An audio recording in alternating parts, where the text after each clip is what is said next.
ils ont été ce qu'ils étaient. Moi, ce sont des actes, parce que ce sont des engagements que chacun doit prendre. Pourquoi? Il y a des gouvernements qui ont été donnés. J'ai toujours soutenu ces gouvernements. Demain, ils puissent réaliser ce qu'ils viennent de promettre. C'est comme ça que je vois les choses. Je n'ai pas à suivre un tel ou un tel autre. Je voudrais bien que ce soit...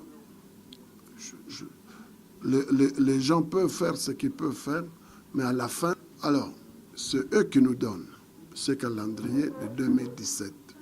Je voudrais que ce soit libre. Très heureux de vous retrouver cet après-midi pour vous présenter cette émission Fixer l'opinion qui reçoit pour vous l'ancien secrétaire général de l'IDPS, Bruno Mavungu, et actuel président de l'Union de démocrates pour la renaissance du Congo.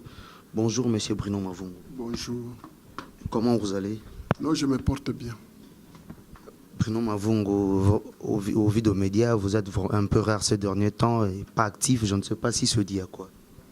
Bon, nous sommes là, il n'y a pas longtemps, on a passé des interviews sur le calendrier électoral. Nous sommes bien là, nous nous préparons pour un point de presse qui sera livré incessamment. Oui, nous allons revenir et vous avez organisé une conférence de presse le 15 août. Et dans cette conférence de presse, vous avez demandé aux partis politiques de l'opposition de demander à leurs membres de se retirer auprès des institutions qui sont hors mandat. Où en sommes-nous avec cette demande? Bon, écoutez, je crois que ça continue, puisque la vie politique continue. Ils sont encore là-dedans. Certainement qu'ils prennent leurs précautions. Mais nous, au moins, nous avons dit ça parce que, en fait, vous ne pouvez pas demander quelque chose aux gens, aux autres, sans que vous-même vous puissiez donner l'exemple.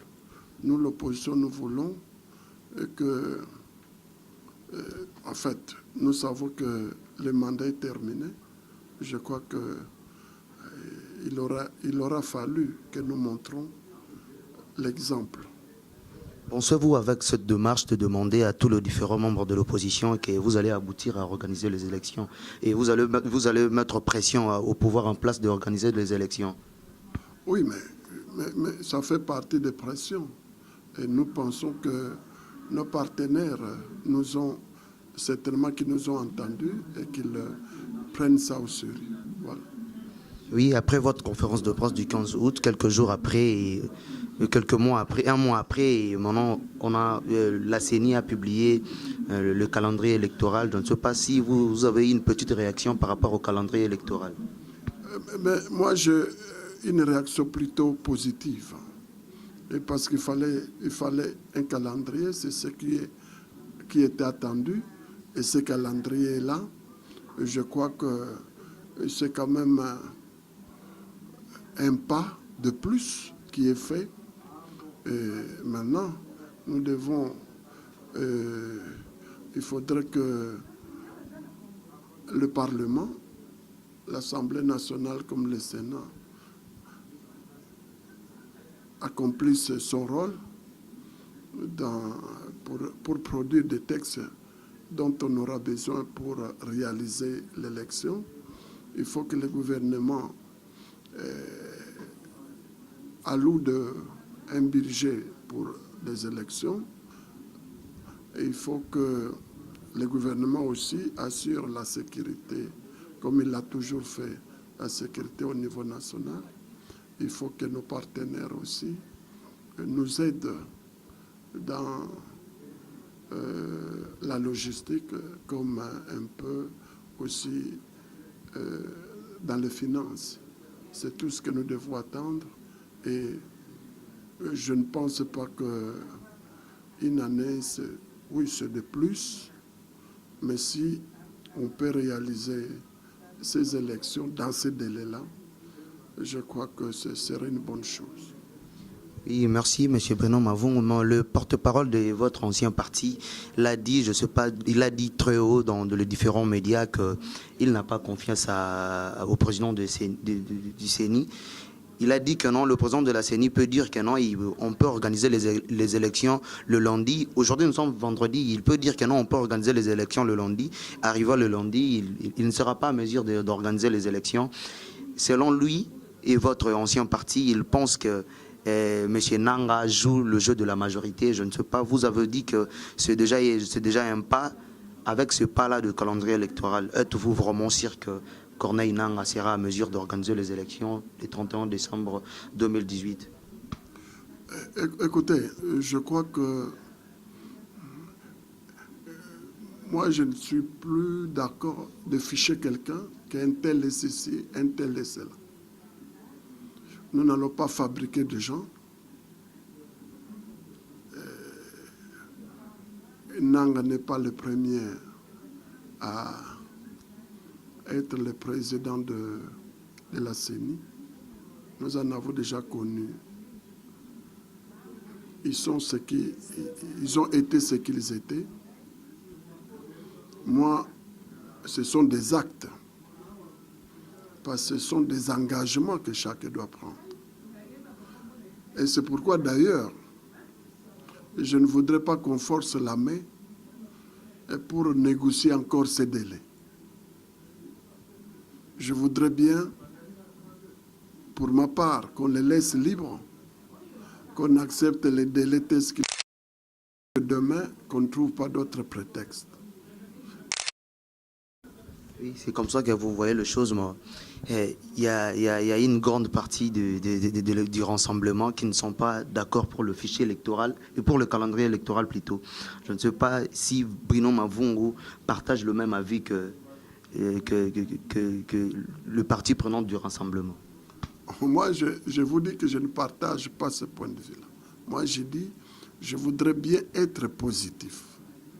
Pourquoi? Il y a des gouvernements qui ont été donnés. J'ai toujours soutenu ces gouvernements parce qu'il y a un objectif qu'il faut atteindre. Cet objectif s'appelle l'organisation des élections. Donc je ne voudrais pas être là en disant je ne soutiens pas un gouvernement, alors qu'il faut un gouvernement pour donner de l'argent à la CENI. Alors maintenant que la CENI donne un calendrier, je n'ai plus envie de négocier avec la même CENI, de peur qu'elle se cache derrière ce qui pourrait être négocié. J'espère qu'ils ont donné ce calendrier en toute liberté, en âme et conscience, pour que demain, ils puissent réaliser ce qu'ils viennent de promettre. C'est comme ça que je vois les choses. Je n'ai pas à suivre un tel ou un tel autre. Je voudrais bien que ce soit... les gens peuvent faire ce qu'ils peuvent faire, mais à la fin, je crois qu'il faudrait que... Moi, je ne vois pas en quoi on peut soupçonner un tel ou un tel, non. Il est là, même si on changeait une autre personne, on risque d'avoir le même problème. Alors, maintenant qu'ils viennent de prendre un engagement à publier un calendrier, la communauté nationale, la communauté internationale, tous sont...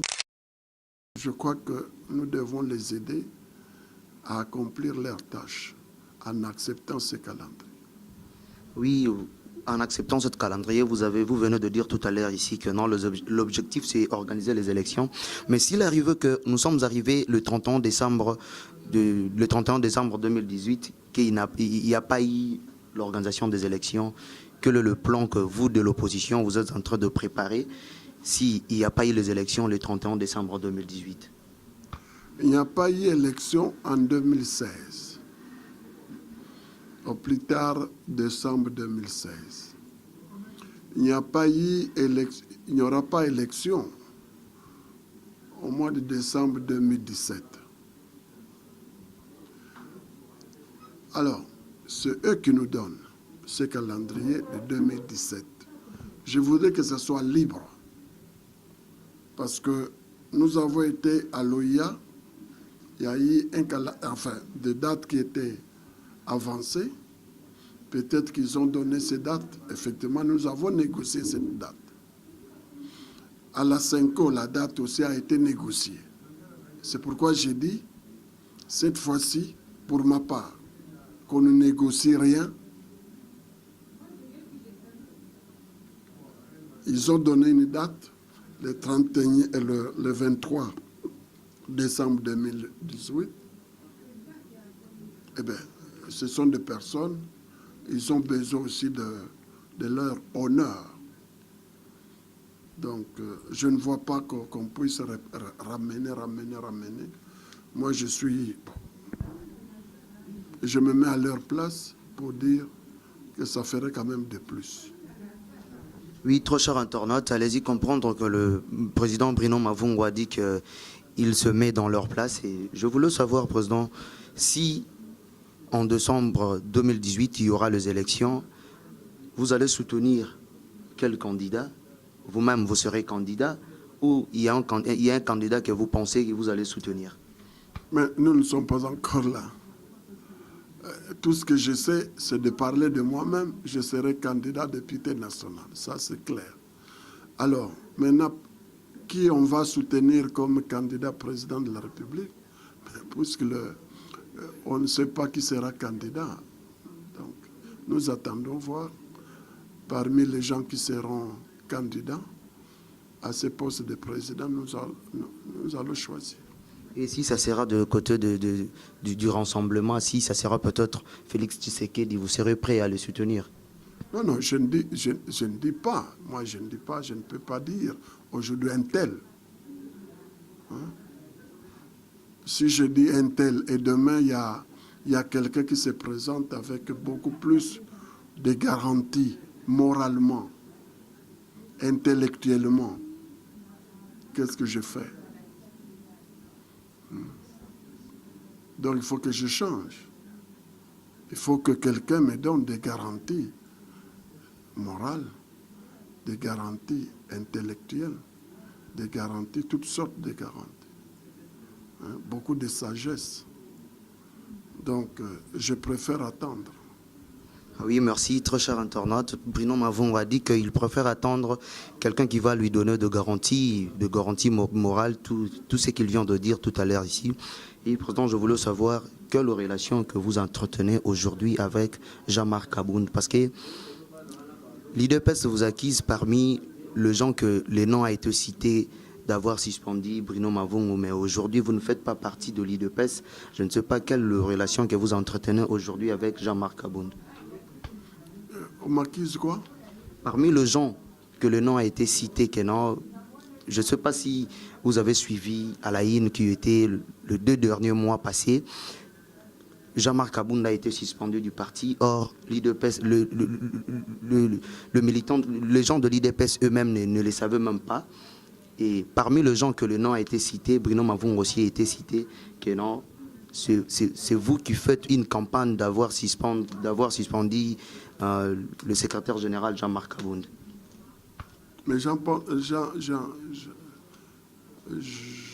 Abound n'est pas le secrétaire général de mon parti.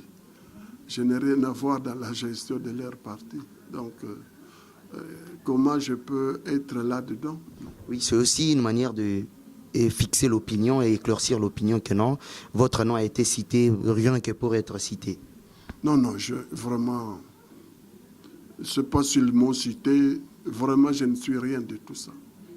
Je n'ai rien à voir et je veux vraiment rien connaître de ce côté-là. Oui, merci. Petit à petit, nous acheminons vers la fin de notre entretien.